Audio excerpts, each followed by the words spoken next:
지금부터는 이제 여러분들의 선배들, 여러분들보다 한 해 앞서서 이제 대학에 진학한 선배들 중에서 이제 서울대, 고려대, 연세대학교 선배들을 한 명씩 이제 선생님 제자들이죠. 이렇게 같이 하는 자리를 할 거예요. 일단 온라인으로 선생님이 일단 질문을 먼저 받았었고 그 질문에 대한 답변, 그리고 이제 현장에 와 있는 이 학생들이 이제 바로 질문을 하면은 즉흥적인 답변. 그리고 여러분들 이제 들어오면서 저기 포스트잇에다가 막 뭐라고 써놨죠? 그거에 대한 속 시원한 답변을 해주는 그런 고민 해결 시간이 되겠습니다. 네, 안녕하세요. 저는 서울대학교 농경대사학부에 재학 중인 1호학번 이윤수라고 합니다. 잘생겼네요.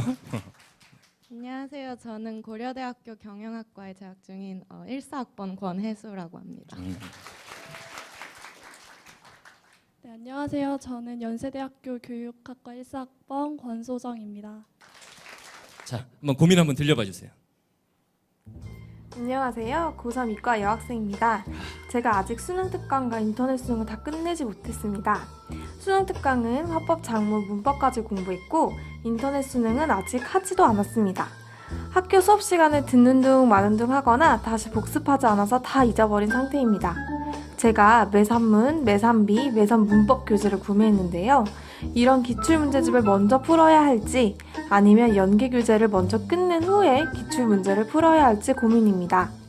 공부의 왕도에서 나왔던 공부법 중에 나만의 해설지를 만드는 것처럼 문단 내용을 요약하고 글의 주제와 구조도를 그리면서 본문 내용을 꼼꼼하게 분석하는 공부법이 있었습니다. 답의 근거를 지문에서 찾는 것은 저와 비슷해서 매우 인상 깊었지만 막상 이런 공부법으로 제가 하려고 하니 연계 교재를 먼저 해야 하는지 아니면 저한테 있는 기출문제집을 먼저 해야 하는지 아니면 연계 교재와 기출문제를 병행해야 하는지 모르겠습니다. 어떻게 해야 할까요?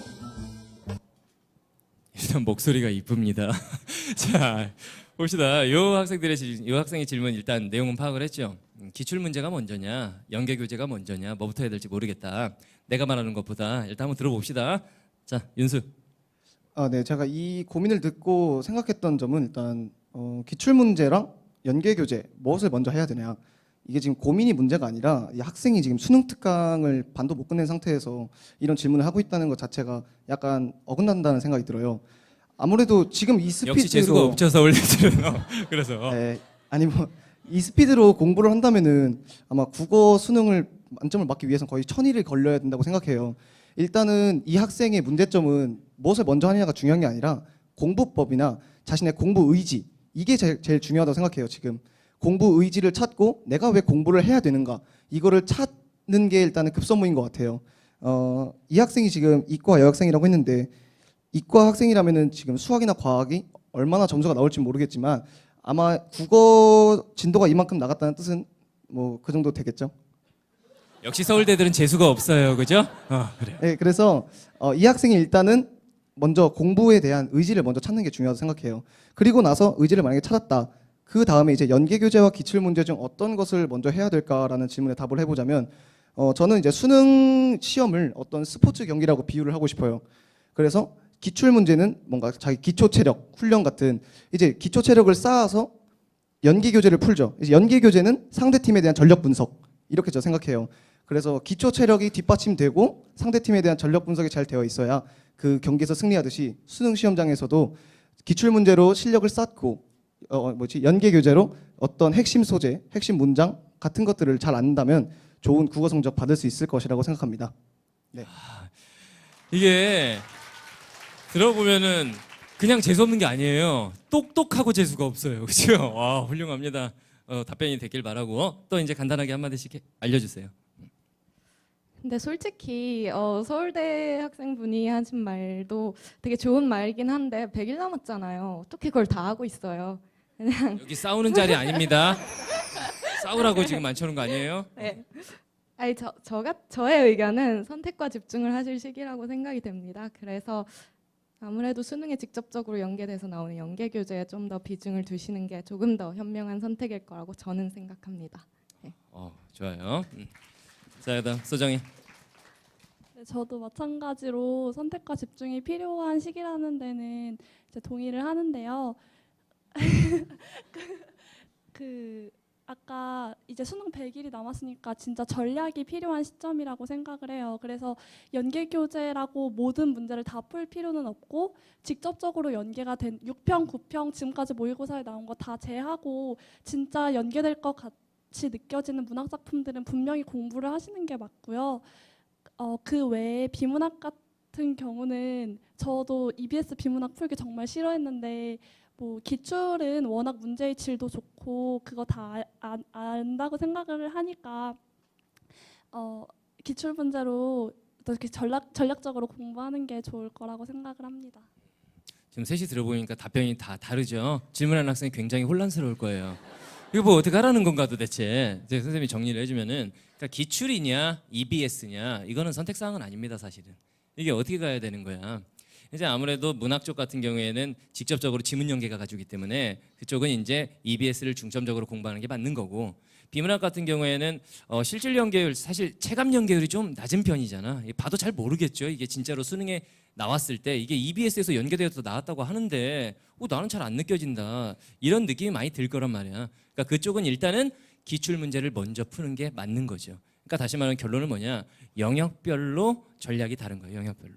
알겠죠? 그래서 문학하고 문법은 아무래도 EBS에서 거의 이제 뭐 지문 반영되고 개념 반영되고 이러니까 EBS 중심으로 보고, 그다음 비문학 그쪽 파트는 이제 기출 문제 중심으로 보는 게 더 좋겠다. 괜찮아요?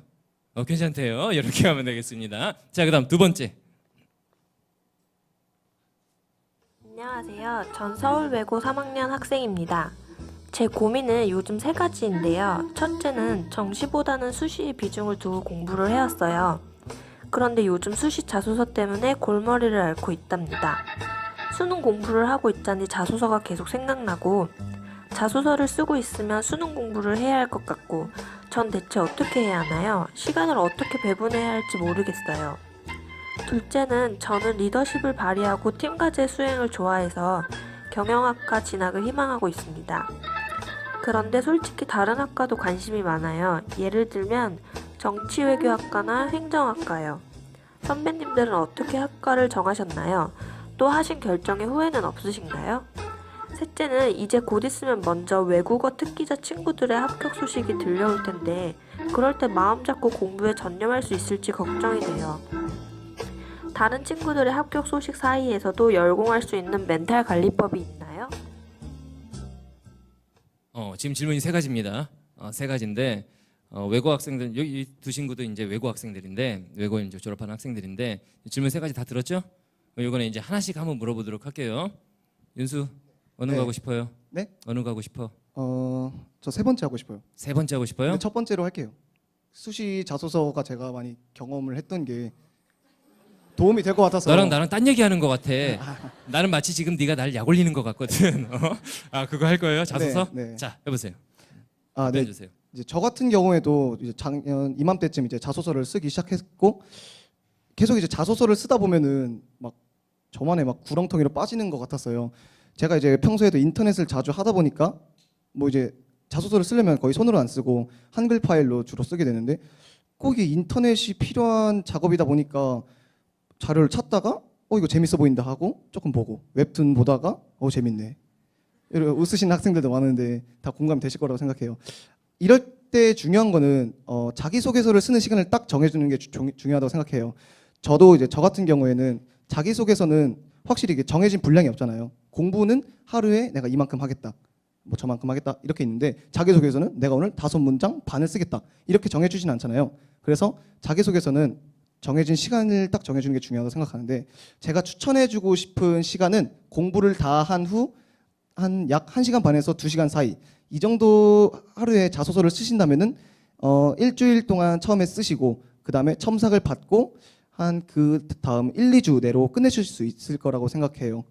그리고 중요한 것은 이제 또 공부를 하다가, 여기 이 학생도 공부를 하다가 자소서가 자꾸 생각난다고 하셨는데, 이렇게 공부와 자소서 두 가지를 해야 할 때는 한 가지 일을 할 때 집중을 해야 한다는 것이 가장 중요하다고 생각해요. 왜냐하면 공부를 할 때 자소서 생각을 하다 보면은 공부도 안 되고, 자소서도 또 자소서 쓰다가 또 공부 생각하면은 자소서 제대로 안 써지고, 그래서 하나 할 때는 딱 하나만 집중하자, 이 말을 전해드리고 싶어요. 치밀한 놈입니다. 그렇죠. 자, 도움이 됐길 바라고. 그 다음에 소정이는 어떤 질문에 대해서? 전 두 번째 질문. 네. 저는 지금 교육학과를 재학하고 있는데 이제 과 선정을 어떻게 해야 되냐고 질문을 했잖아요. 근데 참 이게 아이러니한 게 고3이 제일 정신이 없는 시기잖아요. 막 수능 특강을 다 풀 때쯤 인터넷 수능이 나오고 이거 막 다 풀려고 좀 쉬려고 했더니 엔제 나오고 마지막에 완성까지 나오고 정말 정신없이 지나가는 시기인데 정말 아이러니하게도 인생에서 되게 중요한 결정을 해야 되는 시기이기도 해요. 왜냐하면 전공을 정하는 순간 그 공부를 4년 동안을 해야 되고 그게 뭐 어느 정도로 직결될지는 저도 모르겠지만 분명히 사회생활을 하는데도 어느 정도 영향을 미칠 거라고 생각을 해요. 그래서 이제 수험생들이 생각을 하죠. 아, 내가 지금까지 뭘 좋아했지? 이제 와서 이제 자기 성찰을 하기 시작하는 거죠. 나의 적성이 뭐지? 내가 뭘 좋아하지? 이 고민이 되게 힘든 고민일 수도 있어요. 근데 드리고 싶은 말씀은 일단 뭐 취업 이런 걸 다 떠나서 앞으로 4년 동안 공부를 해야 되는 거고 정말 하기 싫으면 취업이 100% 보장된다 그래도 할 수 없을 거예요. 그래서 본인이 궁극적으로 하고 싶은 게 뭔지에 대해서 뭐 자기 전에 잠깐씩이라도 좀 생각해 보는 게 과 선정에 도움이 될 거라고 생각을 하고요. 그리고 더 중요한 건 아까 여기 문제에서 뭐 팀플 과제를 좋아해서 경영학과를 가고 싶다 이랬는데 사실 현실 과 이름과 그 과에서 배우는 정말 과목들은 다를 수 있거든요. 거기에 대해서 적어도 조금은 조사를 하고 어떤 걸 배우는 학문이고 어떤 걸 가르치는 학문인지 좀 더 공부를 하고 과 선정을 하는 게 중요하다고 생각을 해요. 제 개인적으로 제가 교육학과를 선택한 이유는 되게 뭐 웃길지 모르겠지만 저는 어려서부터 제 미래를 생각을 하면 되게 교편을 쥐고 있을 거란 생각을 했거든요. 그래서 교육학과를 지원을 했고 너무 바쁜 시기지만 그래도 잠깐씩은 자기가 과거에 뭘 하고 싶었고 앞으로 뭘 하고 싶은지 조금씩 생각을 하는 시간을 가지셨으면 좋겠습니다. 자, 그다음. 저도 실제로 외국어 고등학교를 나왔는데 그때 외국어 특기자나 뭐 수시 학생부 전형 이런 걸로 일찍 붙은 아이들이 특히 한 10월 초반부터 수능 직전까지 꾸준히 막 일주일에 2~3명씩 학교에서 특히 외고다 보니까 더 많이 나왔었어요. 그럴 때마다 저 같은 경우는 수능 끝나고 발표가 났기 때문에 그 전에 다른 옆에서 어제까지만 해도 자습실에서 옆에 공부하던 친구가 갑자기 오늘 보니까 합격했다고 막 웃으면서 막 페이스북에 사진 올리고 인증샷 올리고 진짜 막 되게 그게 그 친구한테는 기쁜 소식일 수 있지만 사실 본인이 느끼기에는 자기 일이 아니니까 축하를 해주고 싶더라도 아, 나는 어떡하지? 나는 과연 잘 될까? 하는 불안감에 아무래도 더 걱정이 되고 또 특히 10월 초반부터는 이제 정말 수능이 얼마 남지 않은 시점인데 더 불안하고 걱정되고 힘든 시기일 수 있어요. 그래서 충분히 이해를 하는데 사실 저 같은 경우는 그렇게 생각했어요. 축하는 해주되 속으로는 나 같은 경우에는 지금 그래도 열심히 계속 하니까 지금 당장은 결과가 안 보일지라도 나의 끝은 창대하리라. 나의 끝은 뭔가 더 크고 위대할 것이다. 이렇게 혼자 자신만의 신념과 확신을 가졌었던 것 같아요. 그리고 무엇보다 중요한 것은 그럴 때 걱정과 불안감 때문에 그 감정을 막 떨쳐내려고 뭔가를 계속 하시려 하는데 그걸 막 오히려 떨쳐내려고 그러면 사실 그게 더 커지고 증폭되기 마련이거든요. 그래서 그냥 그 감정을 있는 그대로 받아들이시는 게 저는 나은 것 같긴 해요. 그냥 슬프면 슬프고 걱정되면 걱정되고 이 감정을 억누르기보단 그냥 인정을 하고 이것을 어떻게 하면 조금 더 극복할 수 있을까 다시 방향을 계획을 다시 세우고 차근차근 그날 밤에 뭐 맛있는 걸 드신다든지 야식을 좀 드신다든지 해도 네, 충분히 기분 전환은 될 수 있을 것이라 생각되고요. 네, 그렇게 공부 꾸준히 하시면 수험생 여러분들 앞날은 창대할 것입니다. 네. 훌륭합니다. 자, 그다음에 현장에서 이제 즉석으로 난 진짜 이렇게 스카이 선배들을 보면은 꼭 이런 게 묻고 싶더라. 꼭 스카이라고 해서 막 그런 게 아니라 그래도 노력을 한 게 사실이잖아. 성공을 했고, 그죠? 여러분들이 나 이거 진짜 궁금하다 하는 사람들은 우리 현장에서 바로 질문을 하는 시간을 한번 가져볼게요. 알겠죠? 자, 질문 있다. 손 들어보세요. 그 슬럼프가 혹시 왔으면 어떻게 대처했을지. 슬럼프에 대한 대처 방법. 네, 그래요. 이거는 셋 중에 자신 있는 사람 한 명씩 이제 대답을 들어볼게요. 자, 슬럼프 극복 방법. 이건 내가 알고 있다. 내가 찍어줄게요, 그냥. 자, 고대 해보세요. 네, 제가 해야겠네요. 슬럼프 같은 경우는 저는 모든 수험생분들이 특히 그러시겠지만 고3 자체가 그 기간 자체가 어떻게 보면 길게 봤을 땐 수험생활의 슬럼프였던 것 같아요. 저 같은 경우는 특히 여름방학 때부터 자소서 쓸 때 막 이럴 때 슬럼프가 왔는데 저는 일단 슬럼프가 오면 하루 정도는 그냥 정말 푹 쉬었어요. 아무것도 안 하고 그냥 집에서 하루 종일 누워서 자거나 아니면 TV 정말 좋아하는 프로그램을 보거나.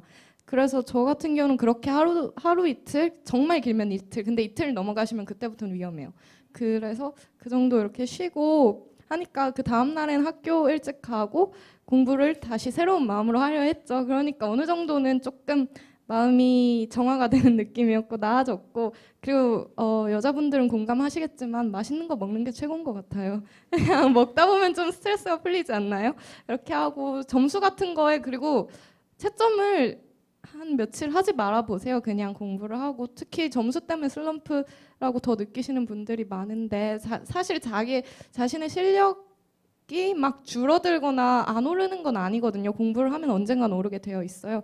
근데 그게 점수로 눈에 띄게 결과가 나타나지 않으니까 더 슬럼프라고 느끼시는 경우가 많은데, 그럴 때는 그냥 채점을 잠시 안 하시고 꾸준히 개념을 다시 정리를 하신다든지 그런 위주로 공부를 하셔서 잠깐 공부법을 바꾸시고 이렇게 하시면 나아지실 거라 생각됩니다. 자, 그다음 또 질문 있는 사람. 제가 삼수생인데 공부를 한 지가 좀 오래돼서 그런지 모르겠는데, 공부를 하다 보면 공부가 안 되는 것도 아니고 실력이 느는 게 안 보이는 것도 아닌데 아예 성취감이 그냥 없는 느낌? 그냥 아무것도 안 느껴지고 공부하기만 하고 성취감도 없고 아무런 게 없는 느낌? 아무 생각 없이 공부하는 느낌인데, 이럴 때 어떻게 해야 할지. 뭔가 계속 하고는 있는데 특별한 성취감이 느껴지지 않는다. 그렇지만 점수가 안 오른 것도 아니다. 점수는 올랐다. 굉장히 철학적입니다. 자, 한번 대답해 볼까요, 수정이가? 성취감이 느껴지지 않을 때의 대처법. 윤수 갑시다. 윤수가. 자, 윤수가 성취감이 느껴지지 않을 때 서울대를 가세요 또 이러겠지? 그러면 성취감이 있을 걸? 이러면 안 됩니다. 알겠죠? 자, 대답해 보세요. 그 성취감을, 공부를 이제 하는 이유가 성취감을 이제 얻으려고 하는 건 아니지만 어쨌든 성취감이 있으면 좋은 거잖아요. 근데 공부를 하면서 성취감이 안 느껴지는 이유는 내가 공부를 하고 있는 이유 자체를 몰라서라고 생각해요. 공부를 왜 하세요? 가만히 있을게요. 대학을 가려고 하죠. 네, 대학 가서 뭐 하시려고요? 저는 근데 좀 어긋날 수 있는데, 저는 정말 하고 싶은 공부도 뚜렷하고요. 제가 갖고 싶은 직업도 뚜렷해요. 근데 지금 아무것도 안 느껴지고 성취감도 없고 그냥 그런 상태예요. 그러니까 이제 공부를 너무 오래 하셔서 너무 이제 무뎌지신 것 같아요, 삶에. 아니, 근데 이거 되게 안타까운 말인데. 그래서 저 같은 경우에는 차라리 제가 그런 상황이 되면은 한 번쯤 일탈을 한번 해볼 것 같아요. 이게 너무나도 이게 굳은 살처럼 백인 거잖아요, 지금 삶이. 그래서 한 번쯤은 이 살 껍질을 벗겨내서 내가 지금 뭘 하고 있고, 내가 지금까지 이거를 계속 해왔는데 이게 지금 옳은 것인가, 한 번쯤은 생각할 수 있도록 당일치기 여행이라도 혹시 하신다면은 괜찮을 것 같아요. 물론 100일밖에 안 남아서 조금 걱정은 많이 되시겠지만 지금까지 많이 공부해 오셨으니까 충분히 저는 그럴 만한 자격이 있다고 생각해요. 자, 한 명만 더 받아볼게요. 현장 질문. 저기 모자. 네, 제가 질문할 거는, 하루에 저는 4과목을 다 하려는 그런 성향인데 막상 이렇게 한 과목씩 다 하다 보면은 이걸 하다 보면은 이거 아직 안 끝났는데 또 다른 과목 넘어가야 되고 또 그러거든요. 근데 또 하루에 이걸 2과목씩 배치하면은 다음 날 다른 과목을 하려고 보면은 그 전날 했던 게 별로 잘 생각이 안 나고 그래가지고 이게 나눠서 과목을 못 하겠어요. 그래서 하루에 4과목을 하려는데 그럴 때는 어떻게 이렇게 배치를 해야 되는지 그걸 질문하고 싶어서. 너무 이것저것 하다 보니까 하루에 4과목씩 꼬박꼬박 하게 되고, 그러다 보니까 무엇 하나에 집중이 잘 안 되고, 뭐 그런 고민, 이거에 대해서 한번 대답해 볼까 수정이가?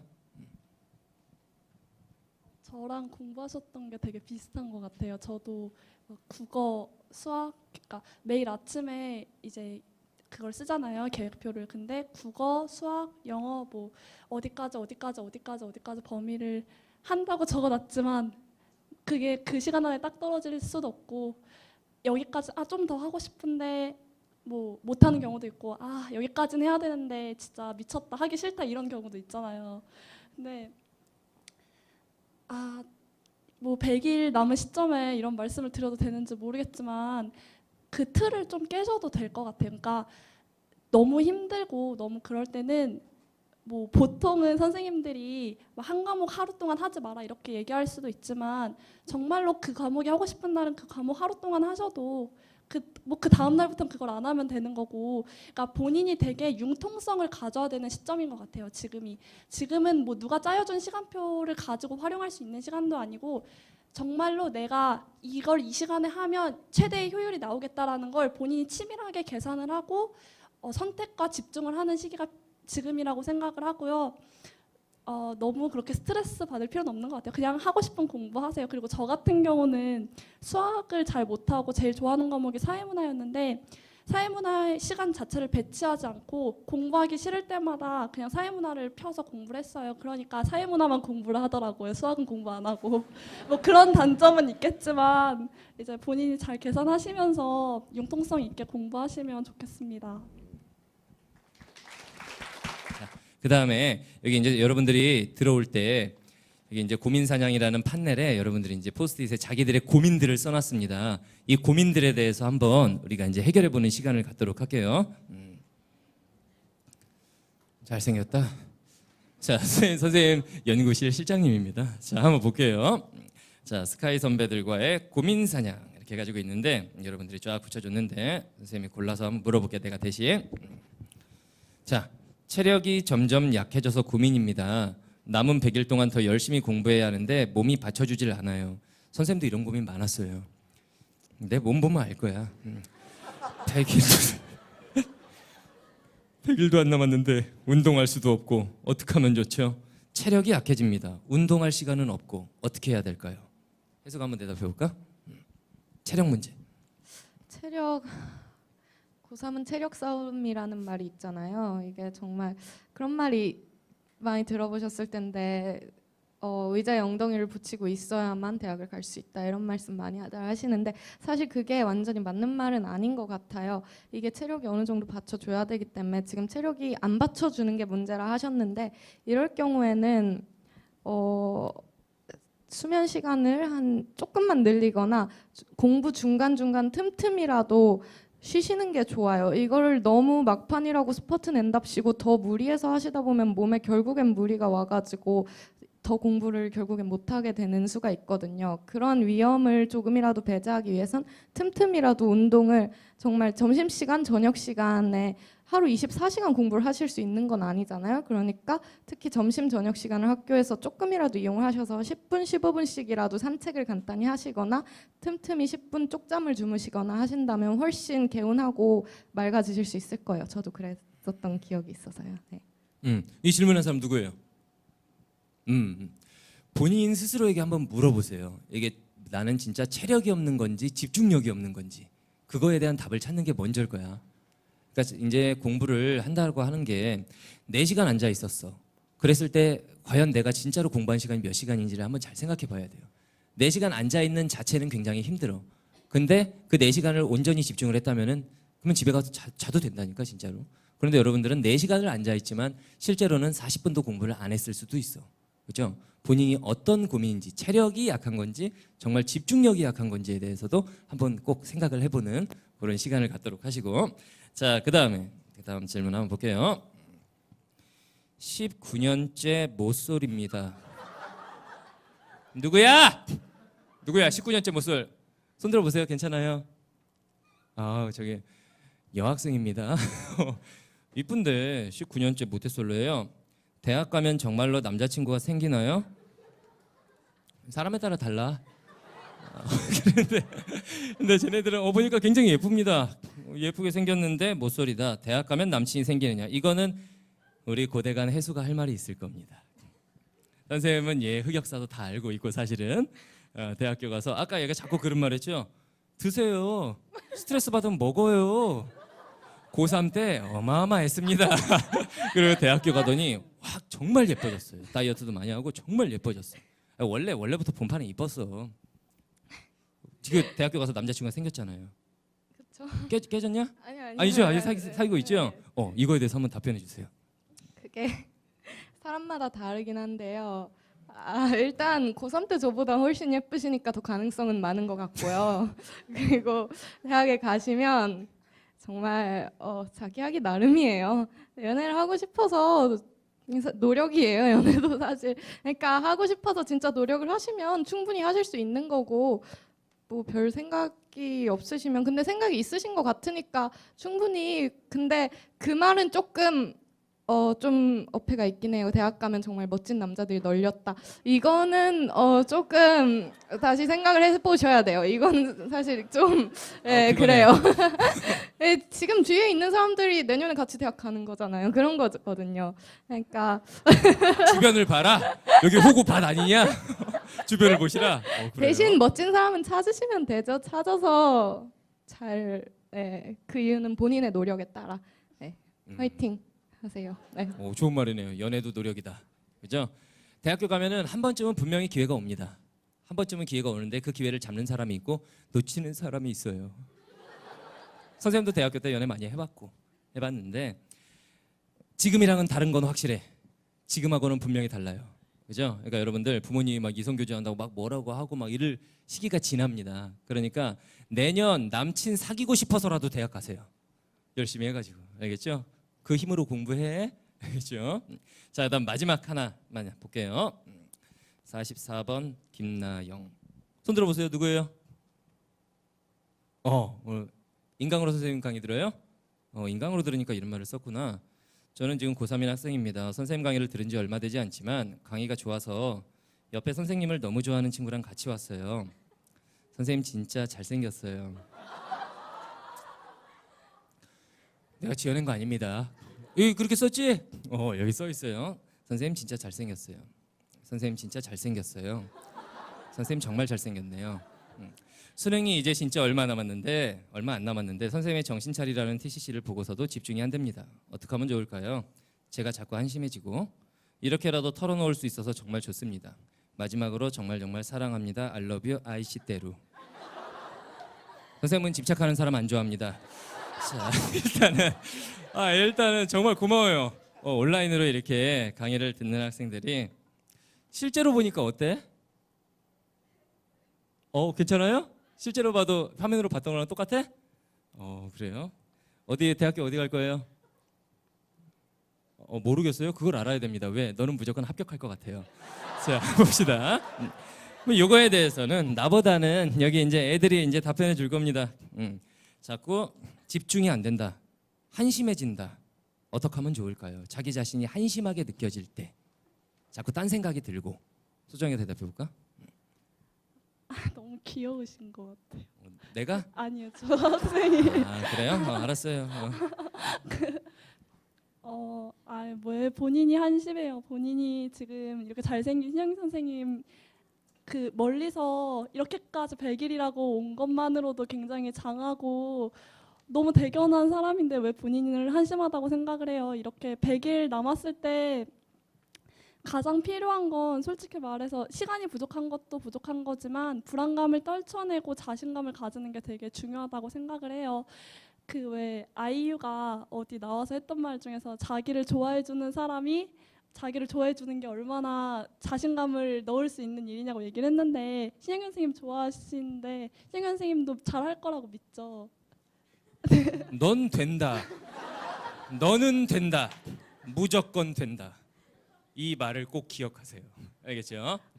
자, 그러면 현장에 온 학생들이 이렇게 이 질문들이 이 고민들이 다 결국은 우리 온라인 학생들의 고민일 거라고 생각을 해. 그래서 이렇게 선배들과 함께 고민을 사냥하는 시간을 가져봤어요. 여러분들 어느 정도는 이제 뭐 갈증 해소가 됐죠?